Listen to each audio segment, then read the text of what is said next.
अरे हरिया, तुम अभी तक खेत में क्या कर रहे हो? अंधेरा होने वाला है, घर चले जाओ, वरना तुम्हें पता है ना। हाँ मानसिंह, पता है, मुझे डराओ मत, पर थोड़ा सा काम बचा है, ये निपटा कर जा ही रहा हूं।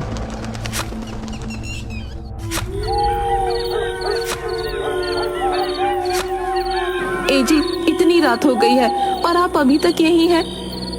अरे तुम क्यों रात में यहाँ आ गई हो? तुम्हें पता है ना, रात में छलावा घूमता है।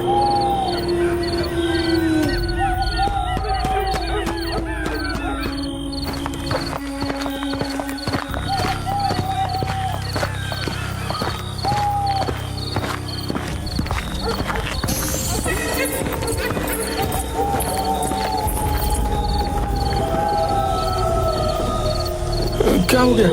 तुम रुक क्यों गई? चलो ना। वो सामने किसी औरत की लाश पड़ी है। अरे हाँ, ये कौन है? हरिया ने उसके पास जाकर देखा तो वो उसकी पत्नी की लाश थी। ये देखकर वो बहुत घबरा गया। उसने मुड़कर देखा तो उसकी पत्नी सामने भी खड़ी थी। वो उसके पास पहुंचा।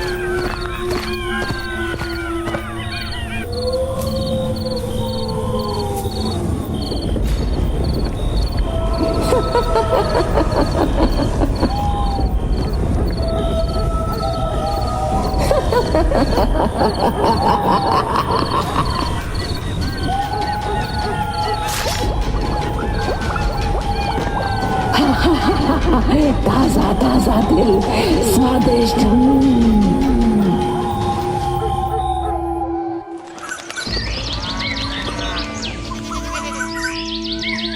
जब हरिया के छोटे भाई रमेश के पास पहुंची तो वो अगले ही दिन गांव आ गया।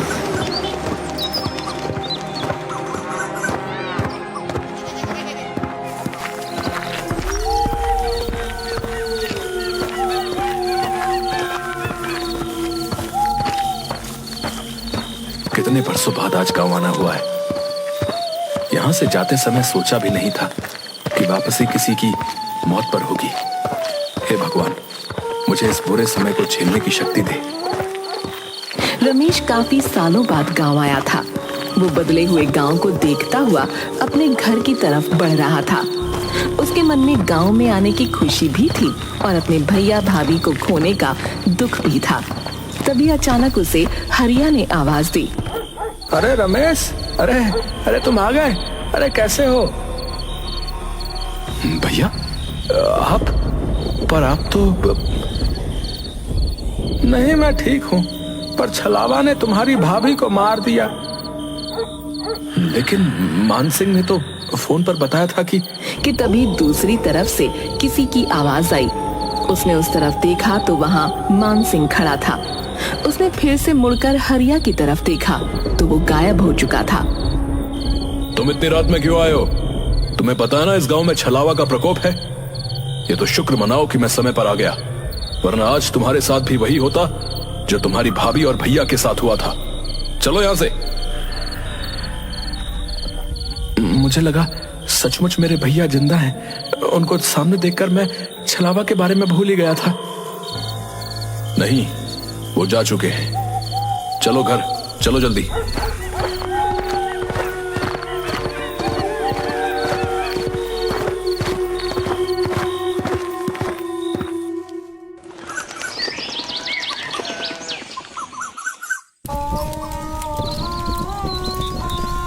भैया, मैं आपकी चिता की अग्नि को साक्षी मानकर ये कसम खाता हूं कि मैं उस छलावा से आपका बदला जरूर लूंगा।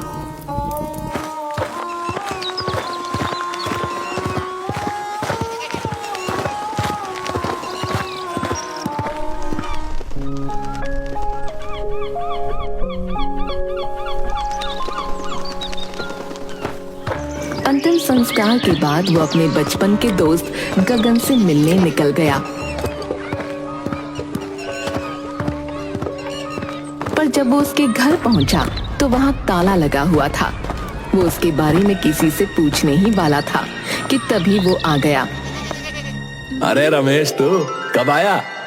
मैं तो कल आया था, पर तेरे घर में ताला क्यों लगा हुआ है? अरे मैं कुछ काम से पड़ोस के गांव गया हुआ था, बस अभी आया हूँ। तभी अचानक शोर मचने लगा। पता चला गांव से बाहर जाने वाले रास्ते पर एक लाश मिली है। उस लाश का भी दिल निकाला जा चुका था और उसका मुंह भी कुचला हुआ था। हे भगवान, ये इस गांव में हो क्या रहा है? जरूर ये छलावा का काम होगा, लेकिन मैंने तो कभी नहीं सुना कि छलावा लोगों का दिल निकालता है। पहले नहीं निकालता होगा, पर अब इन लोगों में भी अपडेट आने लगे हैं। तुझे हंसी आ रही है? ये कोई हंसने की बात नहीं है, लोग मर रहे हैं। सॉरी, तो फिर इससे बचने के लिए क्या किया जाना चाहिए बता? हमें इस छलावा से छुटकारा पाने का कोई तरीका निकालना ही पड़ेगा। उसने मेरे भैया और भाभी को मारा है, मैं उससे बदला लेना चाहता हूँ। गगन और रमेश काफी देर खड़े बातें करते रहे, पर उन्हें छलावा को मारने का कोई रास्ता नजर नहीं आता। उसके बाद रमेश अपने घर चला जाता है।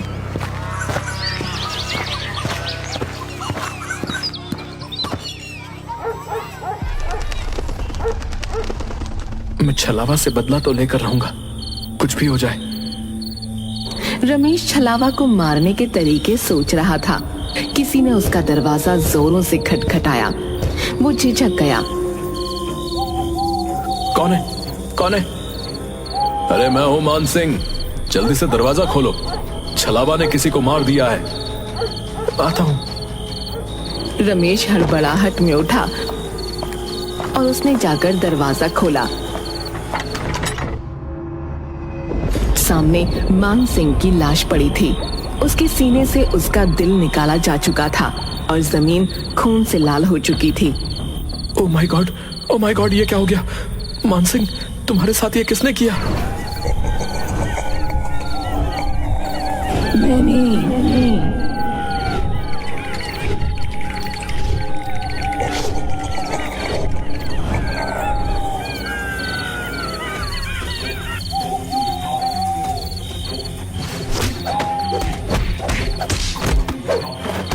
मैं तुझे छोड़ूंगा नहीं।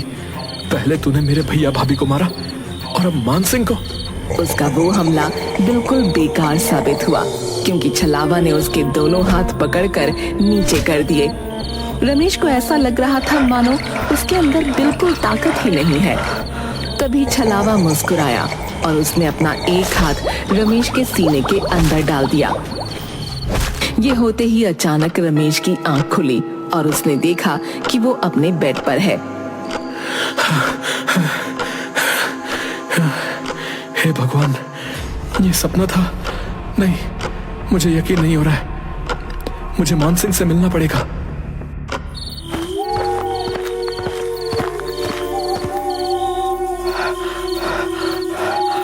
अरे क्या हुआ? तुम ऐसे हाफ क्यों रहे हो? मैंने सपना देखा कि छलावा ने तुम्हें भी मार दिया और मुझे भी। मैंने अपने बड़े बूढ़ों से सुना है कि अगर तुम्हारे सपने में कभी छलावा आए, इसका मतलब वो आसपास ही है। कहीं तुम छलावा ही तो नहीं? अरे पागल, मैं छलावा नहीं हूँ। तो खुद मेरे पास चल कर आया। कहीं तू तो छलावा नहीं? क्या हुआ भाई? तुम लोग क्यों इतनी रात गए लड़ रहे हो? तो क्यों इतनी रात में टहल रहा है? तुझे नहीं पता रात में छलावा आता है? अरे मैं तो पीकर टुन्न रहता हूँ, छलावा मेरा कुछ नहीं कर सकता है। अरे तुम उसे छोड़ो, वो तो पिया हुआ है। ये बताओ कि छलावा कहाँ होगा?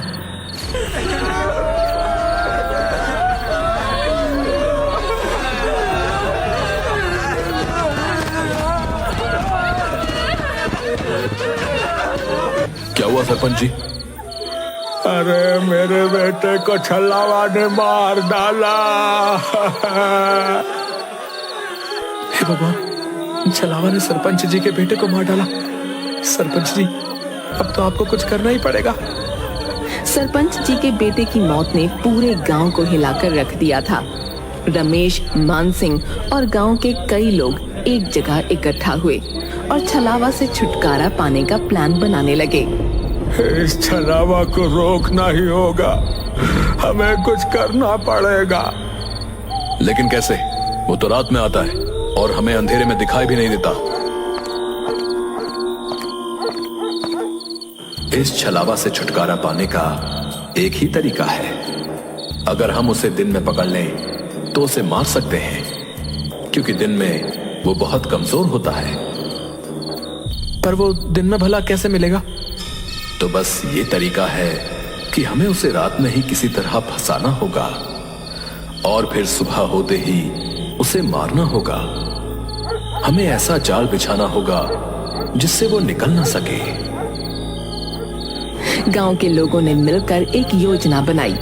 उन्होंने एक बड़ा जाल तैयार किया और तय किया कि वो छलावा को रात में ही फंसाकर सुबह मार डालेंगे।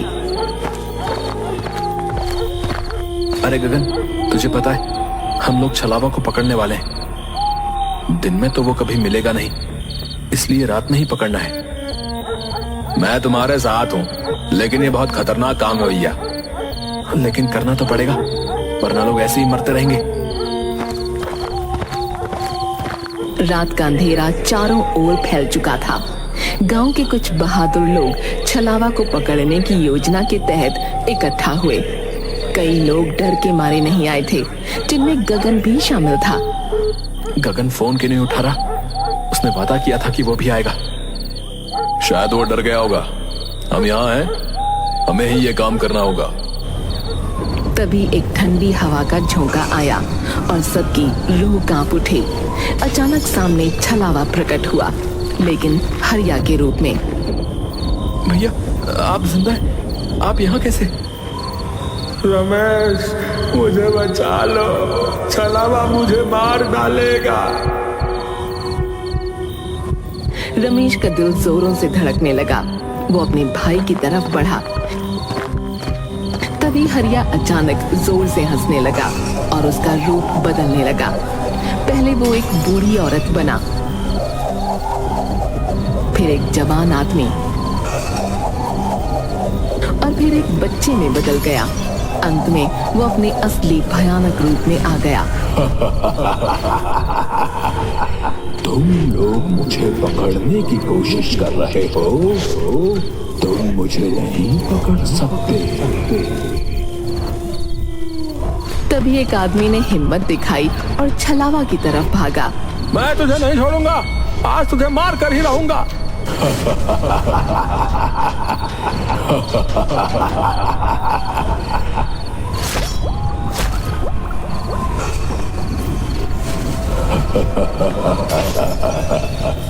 ये लो तासा तासा दिल खाओ।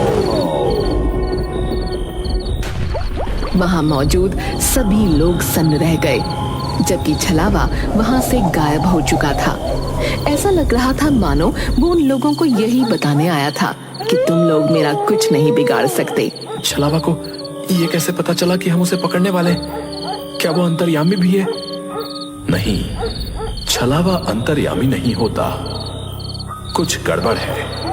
ये सुनकर रमेश सोच में डूब गया कि आखिर छलावा को ये पता कैसे चला।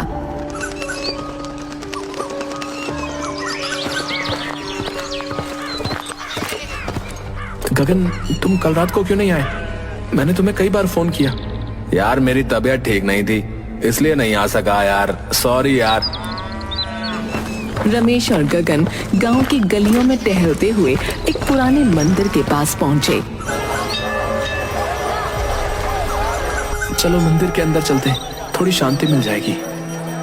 नहीं नहीं, मैं मंदिर के अंदर नहीं जा सकता, मेरी तबीयत अभी भी ठीक नहीं है। क्यों बहाना बना रहे हो? चलो अंदर।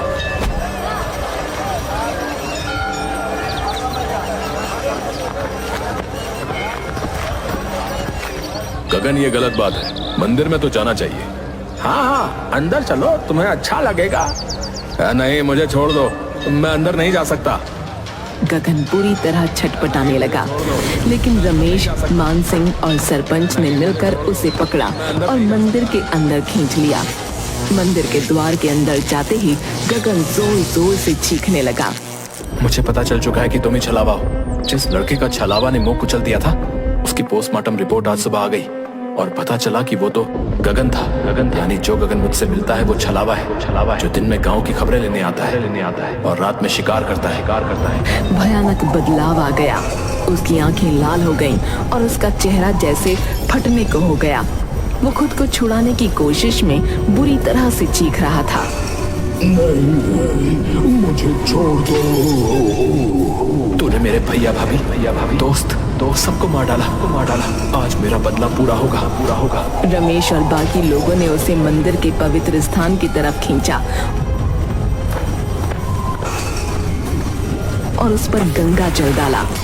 छलावा की चीखें और भी तेज हो गईं और उसके शरीर से धुआं निकलने लगा। मंदिर के पवित्र वातावरण में वो धीरे धीरे राख में बदलने लगा। ये हमारे गांव की शांति के लिए जरूरी था। अब छलावा का आतंक खत्म हो जाएगा। छलावा का शरीर पूरी तरह से जलकर राख हो गया। सबने राहत की सांस ली और गांव में फिर से शांति लौट आई।